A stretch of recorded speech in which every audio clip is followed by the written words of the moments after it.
الله أكبر الله أكبر أشهد أن لا إله إلا الله أشهد أن لا إله إلا الله. There's so many things I have to tell you, Marie, in so little time. You see, my mother died today, or perhaps it was yesterday. I got a telegram from the old folks' home. Maman est morte. Burial tomorrow. Sentiment distingué. So who knows? I was 19 years, 333 days old when I first read those words, the opening lines of Albert Camus' The Stranger. At the time, of course, I was fascinated by the main character, Merceau, because he is without a doubt the most deadpan guy in the history of deadpan guys.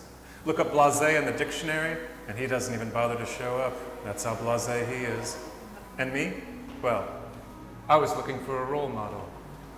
In chapter 2, on the morning after he's buried his mother without feeling a thing, Merceau strolls down to the beach, takes a dip in the ocean, and picks up a beautiful woman named Marie. Takes Marie to the movies, takes her to dinner, takes her home, et voila. The next morning, he wakes up to find that Marie is gone, but that the scent of her hair is still there on the pillow. He makes some coffee, lights a cigarette, goes out into his balcony, and spends the entire day just sitting there, watching the world go by.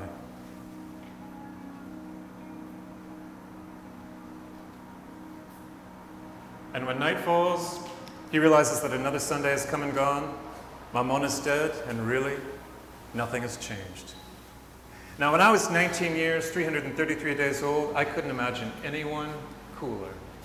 But now, well, let's just say that I got older and Merceau stayed the same age. You see, that's why I betrayed him with time and didn't lift a finger when they condemned him to death. And that's why 20 years later, I have no choice but to go back to chapter 1 and try to make things right again. And so on October 1st, 2004, my uncrashable Air France flight lifts me up out of Paris and then gently sets me down again, right on the precipice of North Africa, in Algiers. Now, to picture Algiers, imagine a beautiful French seaside town, but for some reason, all the French have mysteriously vanished. It is a miracle. I check into the Hotel Turing, an exquisite time capsule of melancholy, just like the city around it. Step out into my balcony, right across from the very apartment where Camus first started writing The Stranger, some 60 years ago, and where Merceau has sat ever since, watching the years drift slowly by. But as soon as I see his face there behind the bars, I know that I haven't come back to Algiers for Merceau at all. I've come back for you, Marie. And so I search for you in all the places you can't possibly be, in the forgotten back alleys of Bab el-Oued, in the nameless spaces of the Place de Martyrs, and in the timeless labyrinth of the Casbah.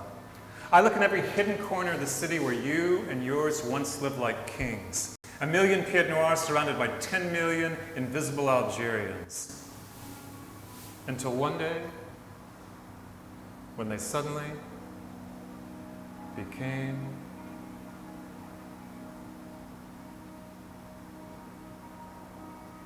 visible. And then in July of '62, when you finally lost the war with time, quickly packed a suitcase and desperately joined the exodus making its way to the port of Algiers, praying for a ship to deliver you from paradise, terrified that these now very visible Algerians would sweep down from the Casbah and slit your lovely, white, well-fed throats. And over 7 savage years of war, you'd given them a million reasons to do just that. So I know that the chances of finding you here, now, Marie, are almost zero. But I look for you all the same, for the simple reason that I don't believe in obeying the law of averages. In fact, I don't even believe in numbers, because in my experience, the numbers always lie.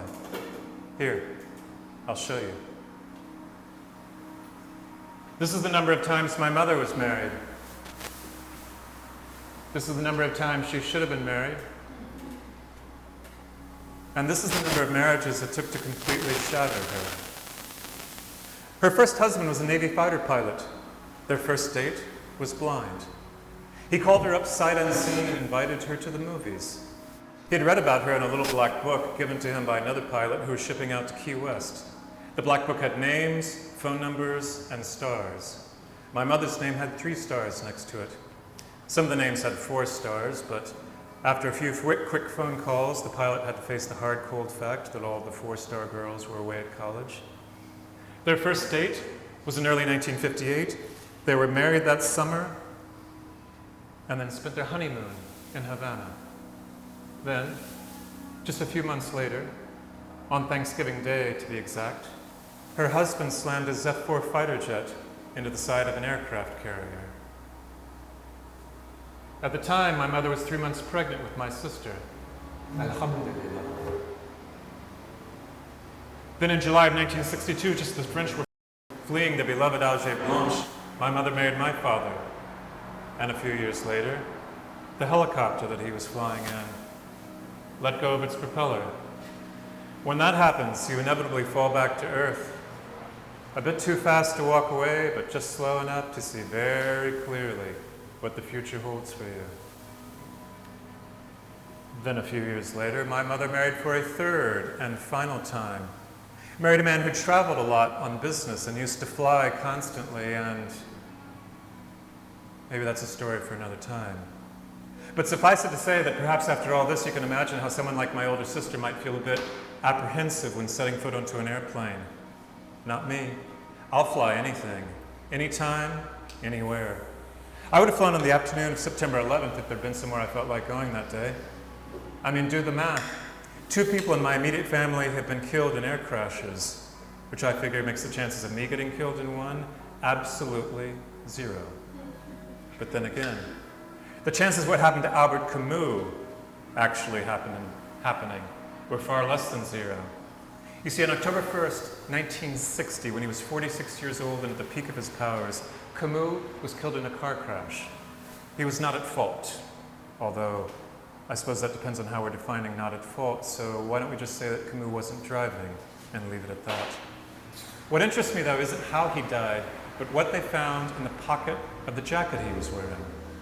An unused train ticket. Apparently on the morning of his death, Camus goes to the Gare de Lyon, buys a one-way ticket for the 11:30 train to Lyon. Since his train isn't departing for another hour, he goes down the street to one of his favorite cafes. There he runs into an old friend of his, a pal that he hasn't seen since his university days, from Algiers. The 2 men share a glass of wine and chat about old times. Then Camus checks his watch and says that he has to be going, as the 11:30 to Lyon is just about to leave. To which the friend says, "What a coincidence. It just so happens that after we're done here, I'm driving to Lyon. Why don't I give you a ride? It'll give us some time to get caught up." And so the 2 men had a couple more glasses of wine, and the rest is a long story that never quite happened. And the moral of that story is, if you buy a ticket for the train, make sure you catch that train. And when you step on board, Marie, just let the years roll right off you and make your way to the very last car. That's where I'll be waiting for you, dreaming of the moment when you hold me in your arms like a gentle earthquake.